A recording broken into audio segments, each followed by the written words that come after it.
آپ درستی بھیجو. اور ان کو اللہ تعالیٰ نے کیسے ساری مخلوق کے سامنے اتنا بڑا کمٹمنٹ کر دی. مخلوق ساری برابر کی ہے, کچھ مانتی ہے اسلام میں, کچھ نہیں مانتی, اور آپ نے اتنا بڑا بیان دے دیا اللہ ہوتے ہوئے, خالق ہوتے ہوئے, کہ میں اور میرے فرشتے درود بھیجتے ہیں, تم بھی بھیجو اے ایمان والو.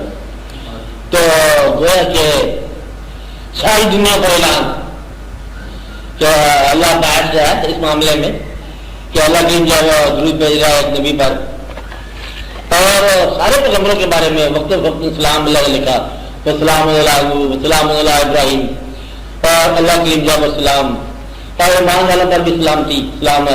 مقصد یہ ہے کہ آپ کے لیے کتنی آسان بات ہے کہ اللہ کمیٹڈ ہے نان بلیور کی موجودگی میں, اور آپ کمیٹڈ نہیں ہے بلیور کی موجودگی میں. آپ بات سمجھ رہے, یہ رات سمجھ رہا ہے.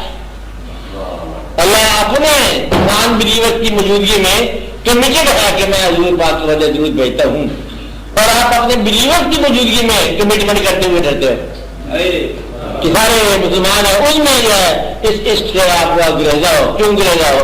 اللہ بیان کرتا ہے حالانکہ اللہ کی صفت یہ یوں نہیں ہو سکتی, لیکن اس کی ہے کہ ان اللہ و ملائکتہ یصلون علی النبی یا ایھا الذین آمنوا صلوا علیہ وسلموا تسلیما, کہ اللہ اور اس کے فرشتے درود بھیج رہے ہیں نبی پر, اے ایمان والو تم بھی بھیجو.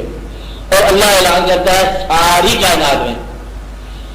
اللہ نے جب یہ کلام کہا تو اس کو, اب کلام میں جب بات نہیں ہے تو ساری کائنات میں کہتے ہوئے مطلب کیا مالک ہونے کی چیزیں ایون نان بلیور کے سامنے بھی, اور آپ جو ہے وہ صرف اپنے بلیور کے سامنے اس کا اعلان کہ ہم درود بھیجتے ہیں اللہ کے حکم کے مطابق, اللہ کی خواہش کے مطابق. اب درود جو ہے یاد کا نام ہے درود. آپ بات سمجھ رہے, یاد کا نام درود ہے, ادب کا نام درود ہے, اور آپ کی بات پر کسی بات کو فوقیت نہ دینا درود ہے, اور آپ کے خیال میں محو ہو جانا درود ہے. منم محو خیال نمی جانم کجا رکھتا, اس کے خیال میں بدلی ہم کہاں سے کہاں چلے گئے, نام لیں یا نہ لیں یہ درود ہے. درود جو ہے آپ کی یاد میں آنکھ کا بھر آنا درود ہے, آپ کی یاد میں سر کا جھک جانا درود ہے, آپ کی یاد میں رہنا جو ہے یہ درود ہے. درود تو بالکل درود ہے, الفاظ سے بے نیاز بھی ہو سکتا ہے. اس لیے آپ اس کا خیال رکھو کہ یاد رکھنا جو ہے یہ درود ہے, اور طاقت بھی یہی ہے